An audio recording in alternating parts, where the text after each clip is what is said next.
So today we're going to be playing a game called World War III. It's a free-to-play FPS game that is very similar to Battlefield. Think of the game Iron Sight that I covered on the channel a few weeks ago. That is a free-to-play alternative to Call of Duty. Well, World War III is the same, but it's an alternative to Battlefield. You have 40-player matches, not 64, but still pretty large scale in its own right, with large maps, vehicular combat, and pretty much everything you would expect from a Battlefield experience. Now, this game's gone through a lot of changes over the years since it first launched in early access back in 2018.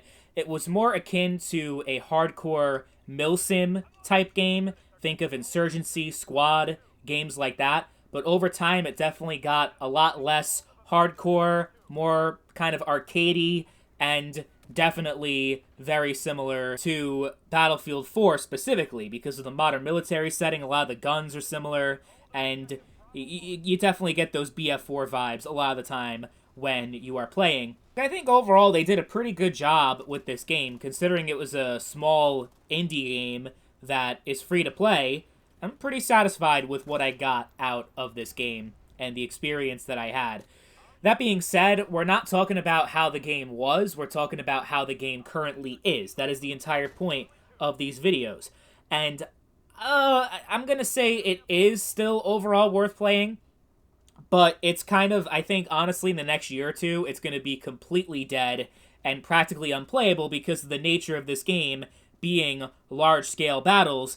You don't really have that. You have a hard time getting that, at least, in 2025, because the player count, you only have a couple of hundred concurrent players on Steam, which isn't really enough to consistently get populated matches and to actually get 40 players in one lobby at the same time. So it's pretty much a shell of what it used to be, and I expect the numbers are going to keep just going down, down, down, down, down. So it's not really a game that you should probably invest too much time and effort into playing and learning the mechanics and really sinking your teeth in.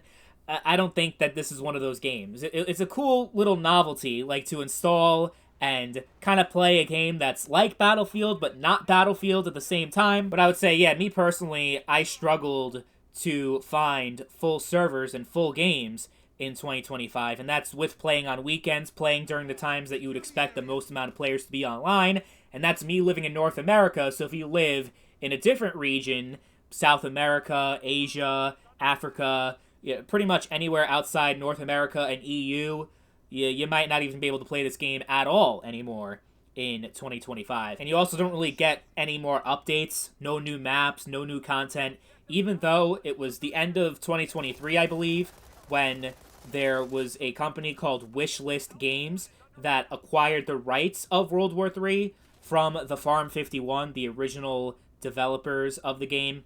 But they haven't really done much with it since purchasing and acquiring World War III. So the future is not bright for this game.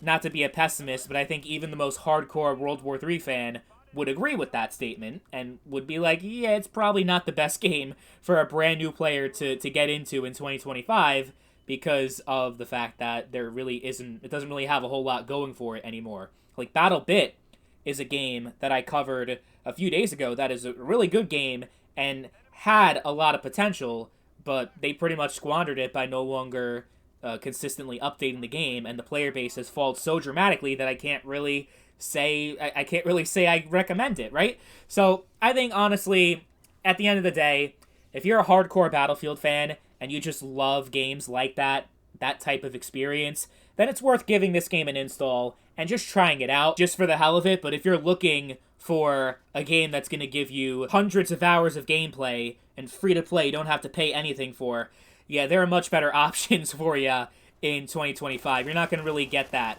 out of World War III anymore. So I wouldn't recommend it for most people, but I could see some people within a certain niche actually kind of liking and appreciating this game and having a lot of fun.